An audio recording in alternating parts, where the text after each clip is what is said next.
नमस्कार। सिद्धिप्रिया एस्ट्रो के इस यूट्यूब चैनल में आप सभी का स्वागत है। और आज जिस विषय पर हम चर्चा करेंगे वह है मार्स एंड वीनस कंजंक्शन।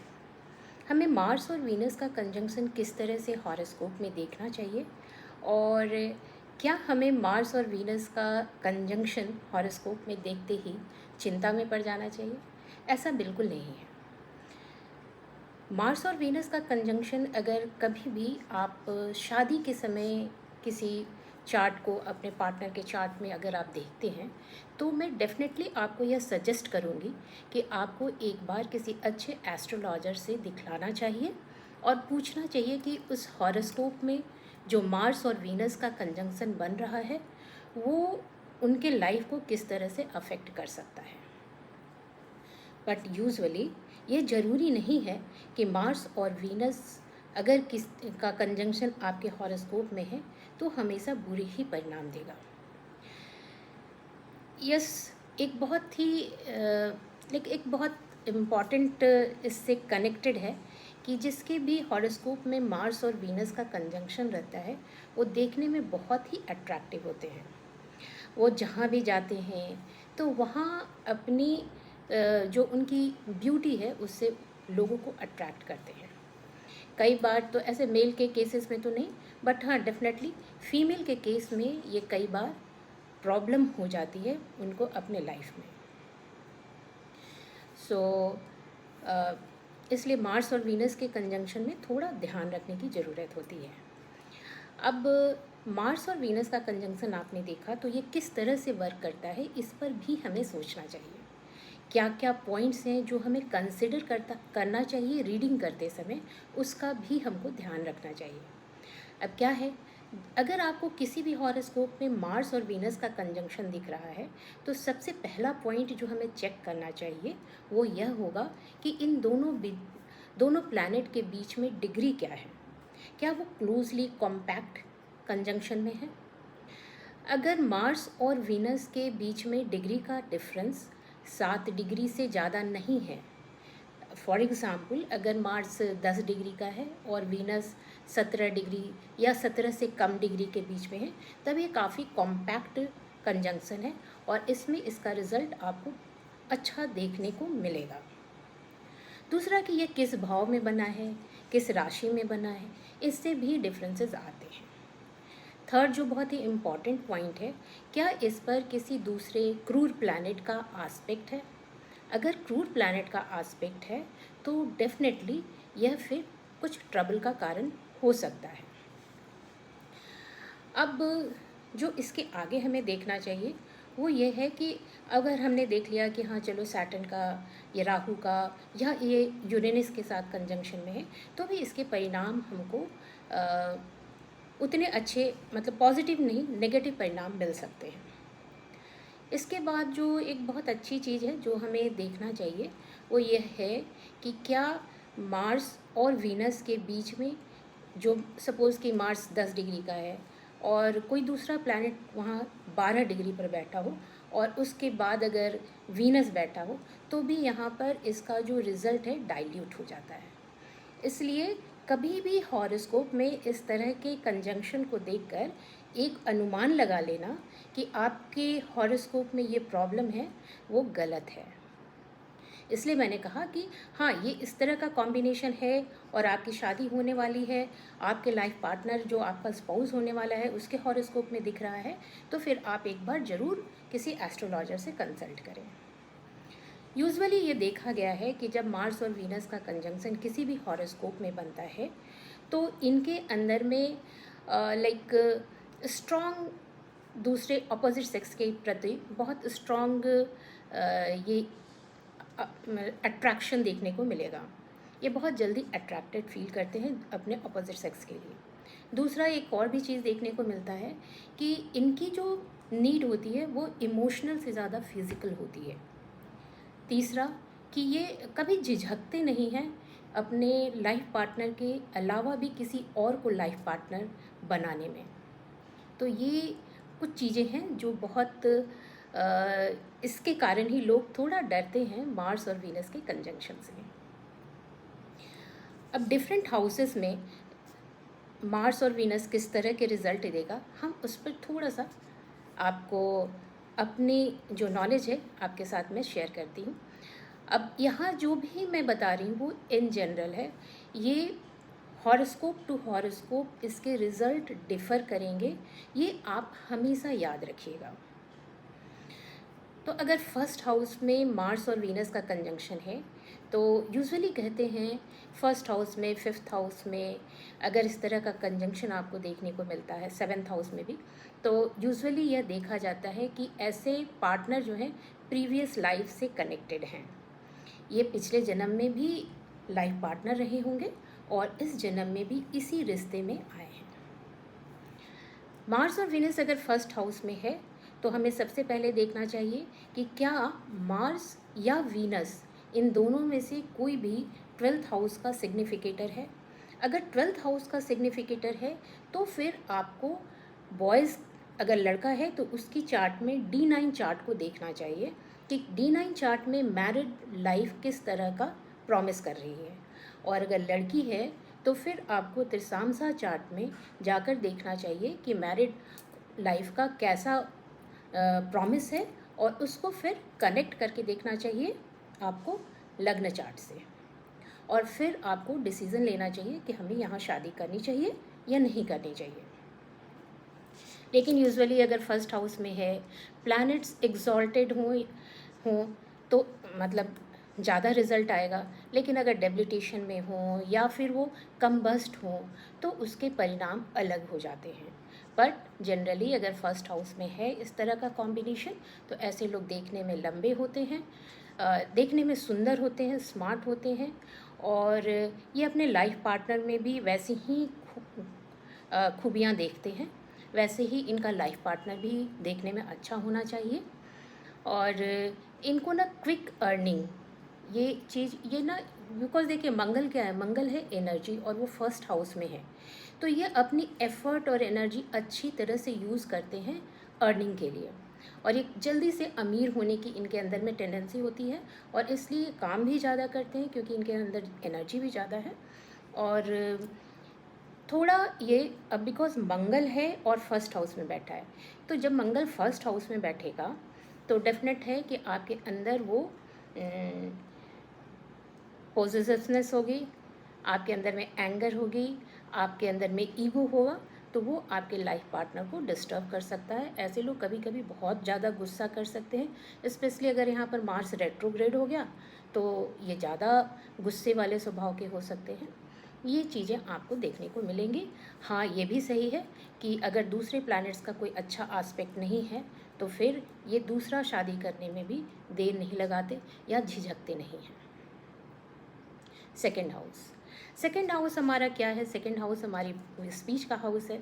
तो यहाँ पर आया हुआ, अगर यहाँ पर मार्स और वीनस का कॉम्बिनेशन बन रहा है तो फिर ये भी एक बहुत ही अच्छी पोजीशन तो नहीं कह सकते हम, क्योंकि दूसरा स्थान हमारी फैमिली का हाउस होता है, हमारी वाणी का होता है, तो ऐसे लोग बोलने में बहुत ज़्यादा टफ होते हैं। और अगर आपका सेकेंड हाउस में बन रहा है तो आप देखेंगे कि ये लोग ना, अगर हम वर्क प्रोफेशन की बात करें तो मेडिकल फील्ड में अच्छा कर सकते हैं, अगर या फिर एक्सपोर्ट इंपोर्ट, एक्टिंग, इस तरह के से जहाँ की स्पीच वाली चीज़ें हैं वहाँ ये काफ़ी अच्छा कर सकते हैं, अपने लाइफ को आगे तक ले जा सकते हैं। लेकिन हाँ, ये यहाँ भी फिज़िकल अब्यूज़ देखने को मिलता है, और थोड़ा सा लूज़ मोराल के लोग होते हैं अगर किसी अच्छे प्लैनेट का आस्पेक्ट नहीं हो तब।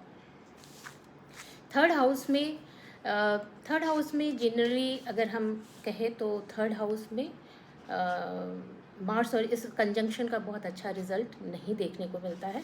यहाँ पर आप देखेंगे कि जो भी नेटिव है, आपने बहुत सुना होगा कि बड़े भाई के साथ शादी के बाद उसकी वाइफ ने अपने ही रिलेशन में, अपने इन लॉज के साइड रिलेशन में किसी से शादी कर ली, तो जो इस तरह का कॉम्बिनेशन होता है वो यहाँ से देखने को आपको मिलता है। या फिर फीमेल का भी आप देखेंगे कि उसने अपने ही सिस्टर के हस्बैंड से शादी कर ली, तो ये जो भी कॉम्बिनेशन आपको देखने को मिलते हैं ना, वो इस तरह के थर्ड हाउस में जब आपका ये कॉम्बिनेशन बनता है तब देखने को मिलेंगे। थर्ड हाउस में आपको अगर ये कॉम्बिनेशन बनता है तो डेफिनेटली एक बार सोचना चाहिए। और मैं सजेस्ट यही करूँगी कि आपको कोशिश करनी चाहिए कि आप हॉरोस्कोप को देखें। अगर पेरेंट्स को पता है कि मेरे बच्चे में है तो वो आपके उसके हॉरोस्कोप को देखकर मून को स्ट्रॉन्ग करने की कोशिश करें, क्योंकि मून स्ट्रांग होगा, अगर माइंड स्ट्रांग होगा तो शायद बहुत सारी परेशानियों से आप बच सकते हैं। दे नेवर माइंड कि कोई दूसरा पार्टनर हो या किसी अननोन जगह में भी उनको अगर मिलती है अपॉर्चुनिटी सेक्स की तो वहाँ भी वो पहुँच जाते हैं। तो ये थर्ड हाउस में ये मैं बहुत अच्छा ये रिज़ल्ट देखने को नहीं मिलता है। फोर्थ हाउस में अगर आपका है तो देखिए इनके पास धन संपत्ति तो अच्छी हो जाती है, क्योंकि फोर्थ हाउस में वीनस है, मार्स है, तो पैसे की कमी नहीं रहती, पैसा बहुत अच्छा होता है इनके लाइफ में। लेकिन साथ ही साथ इनके अंदर में टेंडेंसी होती है, कुछ लोगों को आप देखेंगे कि वो अपने से काफ़ी बड़े लोगों के साथ ज़्यादा अट्रैक्ट होते हैं, उनकी तरफ ज़्यादा अट्रैक्ट होते हैं। तो ये कॉम्बिनेशन जब आपके फोर्थ हाउस में बनता है तो ये एक चीज़ देखने को मिलती है। फिर मोर देन वन पार्टनर की भी टेंडेंसी रहती है। अगर यहाँ पर जुपिटर का आस्पेक्ट हो तो ये बहुत हद तक सेव किया जा सकता है, इस तरह की चीज़ों को थोड़ा कम हो जाती है। लेकिन अगर वो नहीं है और सैटर्न का आस्पेक्ट हो या फिर राहु साथ में बैठा हो या ट्रांजिट में भी जा रहा हो तो इसके बुरे परिणाम देखने को मिल सकते हैं।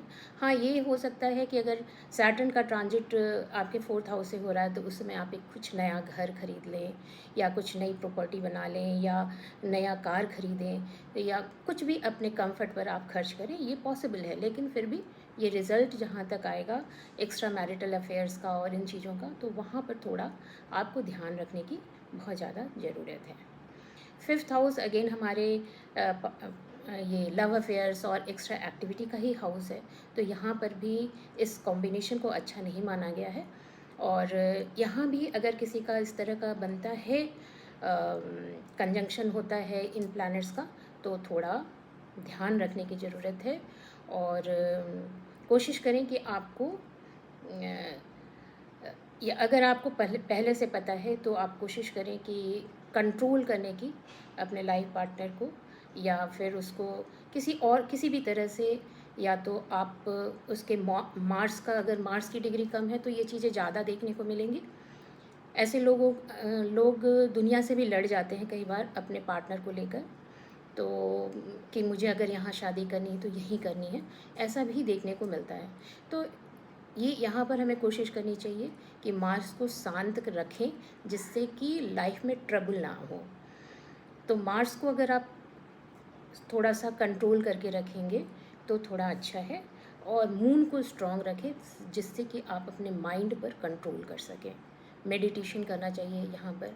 सिक्स्थ हाउस में अगर ये बनता है तो जो लोग बहुत सारे रिलेशन, मल्टीपल रिलेशंस बनाते हैं और वो हिडन होता है, जो हो सकता है कि फैमिली मेम्बर्स को नहीं पता हो, तो अगर सिक्स्थ हाउस में ये कॉम्बिनेशन बन रहा है तो डेफिनेटली ये एक टाइम आता है ऐसा कि ये सभी को पता चल जाता है, और इसके कारण काफ़ी एम्बैरसमेंट फैमिली को एज वेल एज जिसके चार्ट में है उनको, दोनों को देखनी पड़ती है। दूसरा, यहाँ एक और चीज़ देखने को मिला है कि गलत ट्रीटमेंट, गलत डायग्नोसिस के कारण आपकी जो हेल्थ की प्रॉब्लम है वो बढ़ जाती है। Seventh house again similar kind of result आपको देखने को मिलेगा, क्योंकि ये भी हमारे लाइफ पार्टनर का हाउस है। यहाँ पर कई बार यह भी होता है कि मार्स और वीनस अगर साथ में हो तो लाइफ पार्टनर इतना अग्रेसिव होता है कि अपने दूसरे पार्टनर को बहुत उसके हेल्थ को अफेक्ट करता है या उसको बहुत डिमोरलाइज करता है, जिसके कारण उसके पार्टनर की डेथ हो सकती है। तो इन सभी चीज़ों का हमको यहाँ पर थोड़ा सा ख्याल रखना चाहिए। एट्थ हाउस अगेन ये भी एट्थ हाउस में बहुत अच्छे कॉम्बिनेशन नहीं है, लेकिन हाँ एट्थ हाउस में ये आपको अकल्ट की तरफ थोड़ा सा आपको लेकर जा सकता है। ऐसे लोग अच्छा रीडिंग कर सकते हैं, तो एट्थ हाउस में आपको थोड़ा सा इन सभी चीज़ों का ध्यान रखें तो मोर और लेस ठीक है। बहुत से लोग देखेंगे कि वैसा कॉम्बिनेशन ये कॉम्बिनेशन जब नाइन्थ हाउस में बने तो आप देखते होंगे कि टीचर और स्टूडेंट के बीच में रिलेशनशिप होना और फिर भागकर शादी कर लेना, तो ये चीज़ यहाँ पर देखने को मिलती है। लेकिन इनको हमेशा नेम और फेम की भी इच्छा रहती है, तो ये जो भी काम करते हैं उसमें अच्छा करते हैं और जीवन में आगे अच्छा बढ़ते हैं। 10th हाउस अगेन आपके कैरियर का हाउस है, तो यहाँ पर जब बनता है इस तरह का रिलेशनशिप, इस तरह का कॉम्बिनेशन जब बनता है, इस तरह का कंजंक्शन होता है, तो फिर आपको अपने ऑफिस प्लेस पर थोड़ा सा विशेष करके ध्यान रखना चाहिए। ऐसे लोग थोड़े वर्कोहलिक होते हैं और काम ज़्यादा अच्छा करते हैं, जिस भी फील्ड में रहते हैं वहाँ पर अपना अच्छा नाम अर्न करते हैं। पर हाँ, ऑफिस स्पेस में इस रिलेशन को थोड़ा सा ध्यान रखते हुए आगे बढ़ना चाहिए। 11th हाउस अगेन हमारे फुलफिलमेंट ऑफ डिज़ायर और इसका हाउस है, तो यहाँ भी यह कॉम्बिनेशन बहुत अच्छा रिजल्ट नहीं देता। यहाँ भी हमें बहुत ध्यान रखने की ज़रूरत होती है। सिमिलरली 12th हाउस में अगर ये कॉम्बिनेशन बने तो ये कॉम्बिनेशन जनरली हिडन रहता है और कई बार तो ऐसा होता है कि लास्ट समय तक जो आपकी ओरिजिनल वाइफ है या आपका जो ओरिजिनल हस्बैंड है उसको पता भी नहीं चल पाता कि आप किसी और रिलेशन में थे। तो उस हिसाब से अगर आप देखेंगे तो 12th हाउस में ये फाइंड आउट करना कि आपके पार्टनर का कहीं और रिलेशन है थोड़ा डिफ़िकल्ट होता है।